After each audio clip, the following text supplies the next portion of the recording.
Hi everyone, it's Tammy with Shabby Fabrics. Today I am bringing you the tutorial for the Pieceful Patchwork December. I cannot believe we're already doing December's tutorial. That just seems crazy. I cannot believe how fast this year has flown by. So I'm going to talk to you a little bit about what I'm going to show you. I have a present block I'm going to teach you about, and I'm going to do a tree block. Two very fun blocks. Great collection. This is the Cozy Christmas collection by Riley Blake. We'll be using that. I want to talk to you a little bit about some notions I'm going to be showing you. The folded corner clipper. A lot of you know what this is, but you haven't really seen a lot of that lately. And I want to just go into detail how quick and easy this tool makes sew and flip. It is incredible how much time you save when you use this tool. I'm going to be showing you that. Of course, good seams are important, so I've got some of the seam setter guides, some seam guides, and some diagonal seam tape on set with me here. Good thread, we prefer Aurifil up in the sewing room, and that's what we sell here. I've got some Clover Wonder clips, some Karen K. Buckley scissors, a seam ripper, which I hope I don't have to use today, some top stitch needles by Schmetz, a friction pen, some really nice extra fine patchwork pins by Clover. They are my absolute favorite. Magnetic pin cushion to keep them all together. And of course an oval rotary cutter and a new blade. If you haven't treated yourself to a new blade in a while, go ahead and grab one of those. So I'm going to clear this off and we'll get started, and let's learn how to make the presents. All right, so let's get started with the present block.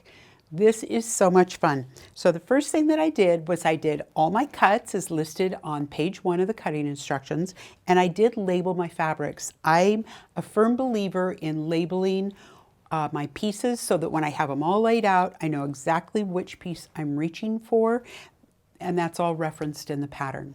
All right, so the first direction is I'm going to take a B rectangle and an A square. And I'm going to sew and flip this, and I'm just going to make the bow on this. All right, so sew and flip. Well, very simple. The easiest way to do this is you take your square friction pen, and we're just going to take a straight edge or a small ruler and just draw a line corner to corner. Now we're just going to sew from corner to corner, and this is what that looks like. Okay, next thing we do is we're going to trim this off, trimming at 1/4 of an inch, just like this, and press like this. Let's go ahead and do that. All right, so sew and flip, right? Okay, so the next thing we're going to do is we're going to sew and flip another one right here. Another square to make 2, all right? So if you don't want to draw a bunch of lines, I know that drawing lines gets very tedious. That's where a folded corner clipper comes in. A folded corner clipper is going to cut off the part that I just trimmed right here. It's going to cut it first. You don't have to draw the line. You just take a 1/4 inch seam allowance on what's left. Let me show you how to do that. So I have here a 2-inch square, all right? So I'm going to find the 2-inch mark right here on my folded corner clipper. I'm also looking at this mark over here on the right. It has a little vertical line. That line is going to go on the edge of my fabric. The 2 is going to sit at the very bottom of my square, just like that. So now you can see at the top, this edge is now even. This diagonal line represents my sewing line, okay? So now I'm just going to go ahead and cut this, just like that.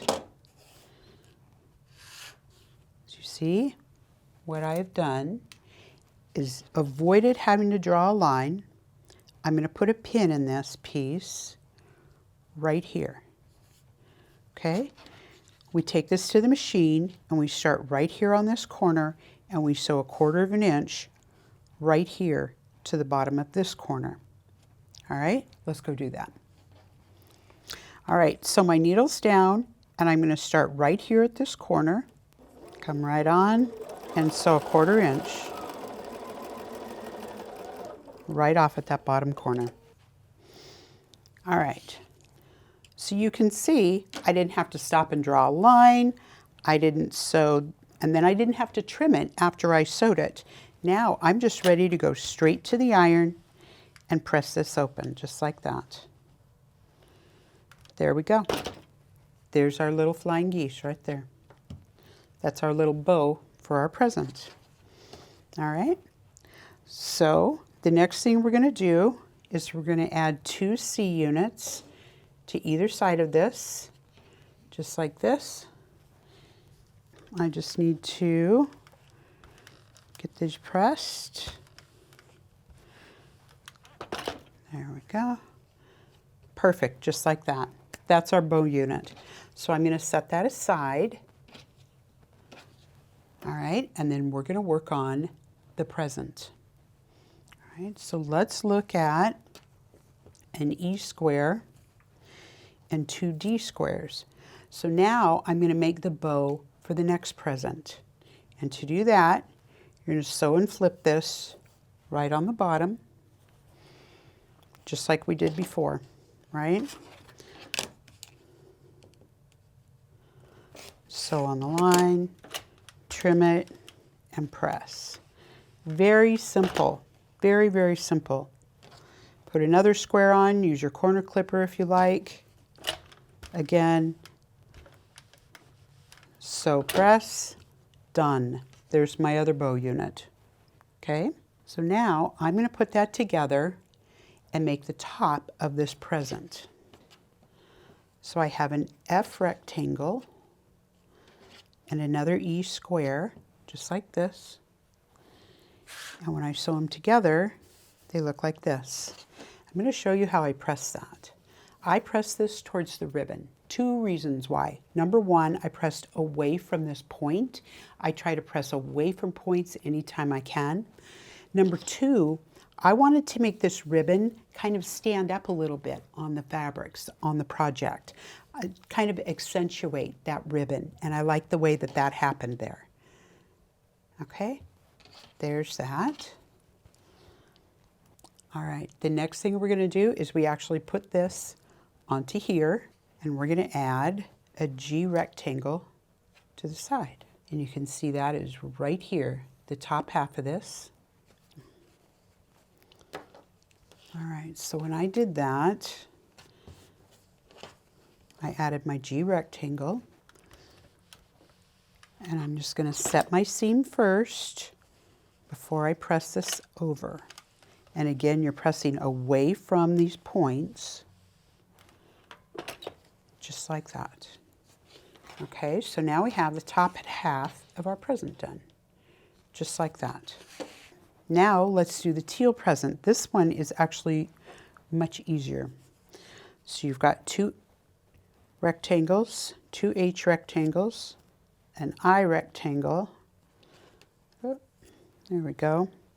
We're going to sew these together. And we have one of these. We're going to make 2 of them, 1 for each side. And we're going to put a J rectangle in the center.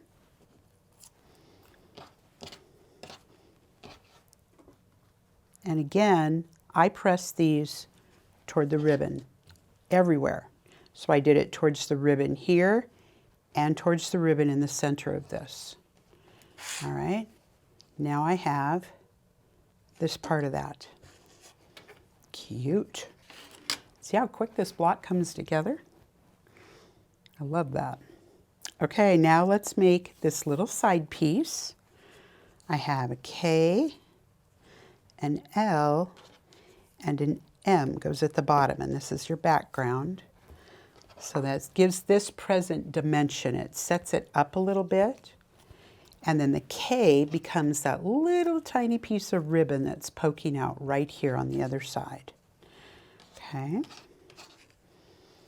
Here's this, pressed, and this is just going to go right to this side. And move this over a little bit. There we go. All right, guess what? We have that done. Look how cute that is. That is cute. I love that. All right, so when I put this together, I'm going to sew from this side up. Now I could sew it from this side up and you're like, well, there's a bunch of seams on that. Well, you're right, there are a bunch of seams.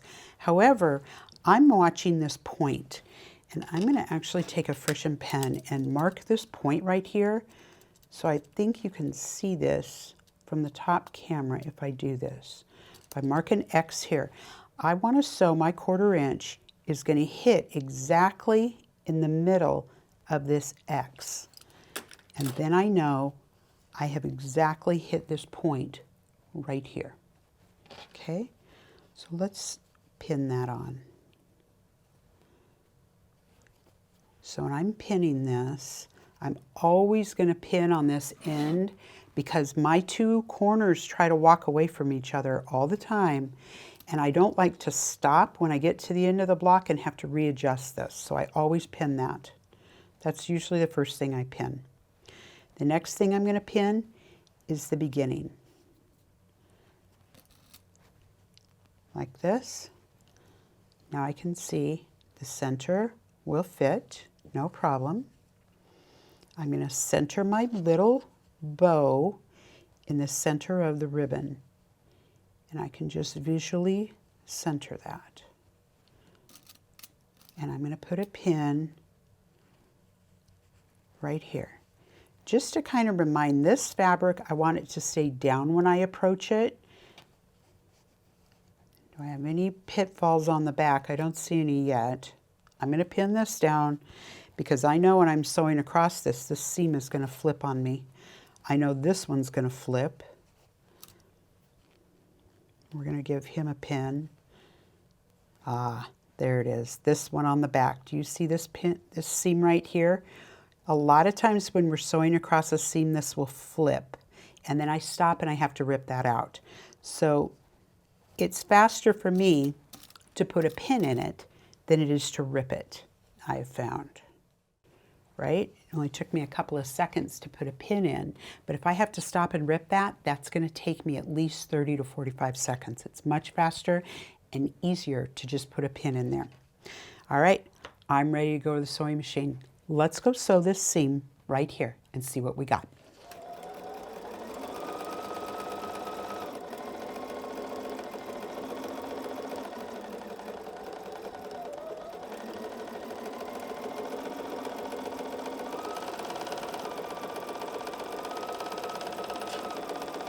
Okay, let's see how we did. Trim my threads, take our pins out, see what this looks like. Oh, look at that. That is perfect. I love that. Okay, now how do you press that? You have a point there.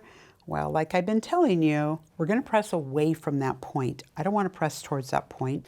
All right, so we're going to put this side up. So what I'm going to do is I'm just going to set this seam, warm it up a little bit. Now I'm going to fold the top piece right over, just like this. I'm going to kind of use my nails. I'm going to make sure that the bottom seam is laying flat now. My seam allowance is laying just like I want it. And I'm just going to kind of smooth this over just like this. That's perfect. Look how nice that is. I love that. Okay, excellent. So now at this point, we simply add our spacer blocks to make this block a 12.5-inch block. I have N and O. I have N goes on the side, just like this. Perfect. And I have O that goes across the top, just like that. And that is a present block. Look how cute that is. Okay, and I just pressed right toward your spacer blocks. That's the way that fabric wants to go. You just let it go there. just like that. All right, I'm going to clear this off and I'll be right back with the little tree block. Okay, I'm back with the tree block. I love this little tree block. It's a very simple block. We're going to do some sew and flip again, and I'm going to show you the corner clipper one more time. So I have an A square and a B rectangle. So we're going to put our A square right sides together with our B rectangle, just like this. Whoop, let's just do one though, not two. There we go. All right, I'm going to take my corner clipper and I want to cut away this top portion right here, right? That's the portion we cut away. I'm going to turn this over because I am right-handed. And I need to put a cutter in my right hand. So this needs to be on my right-hand side, not my left side. So I'm going to use my corner clipper like this. This is a 3-inch square. So I'm going to come down to my 3-inch mark. It's right along the bottom of my square. This little vertical line is right on the edge, and the top is even. Remember, this diagonal line represents your sewing line, your 1/4 inch, and I can now safely cut that away, just like that. Now I would put a pin right here, and maybe another one right here, because remember now you have a bias edge, right? And you want to sew this carefully, corner to corner, all right? This is what that looks like, corner to corner. Okay, let's press that out. Let's set our seam and press, just like that. All right, let's take our other square, put it on here. Now again, I want this corner gone, so I'm going to put my corner clipper on here, lining up my 3. Both my other marks are lined up, and I'm going to rotary cut that away, just like that. Pin, pin.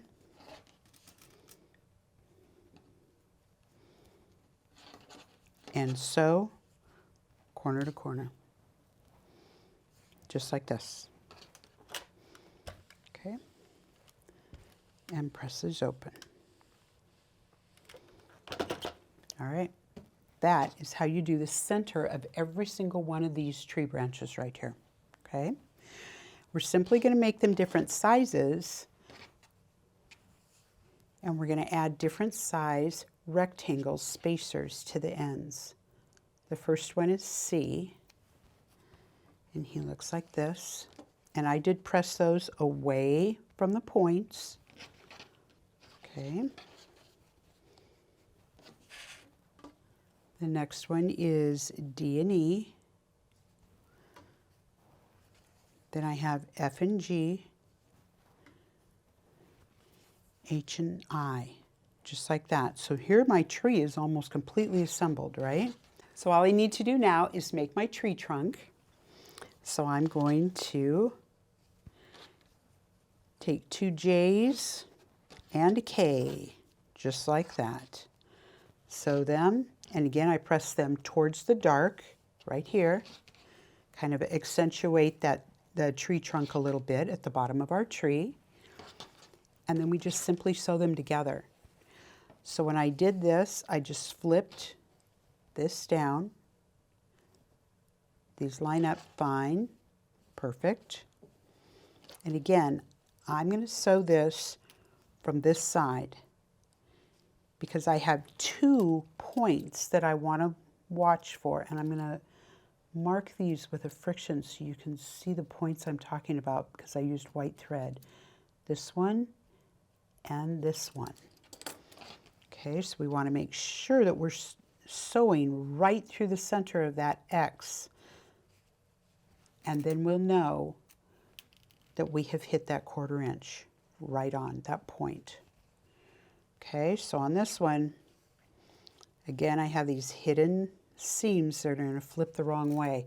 This one, I'm going to pin this a little more securely this time than we did last time. Hopefully it will not flip out again. And this, and let's pin this very end so that stays together. All right, let's take that to the machine and sew corner to corner.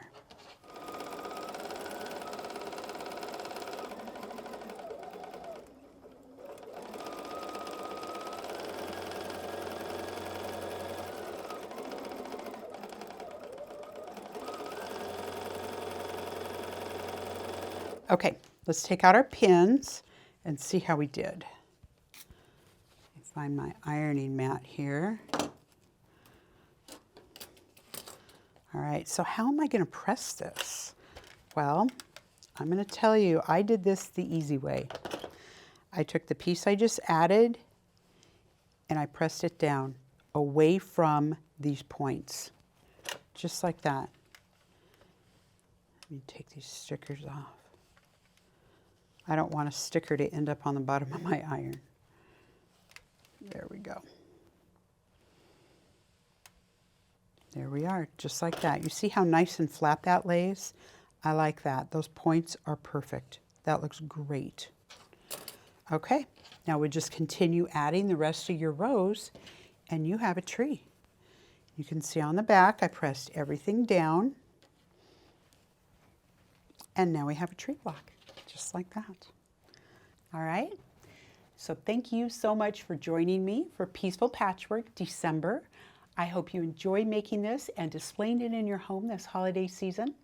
And we look forward to seeing you for the January tutorial, which will be the very last one of the series. And we'll bring that to you in December. We'll see you then.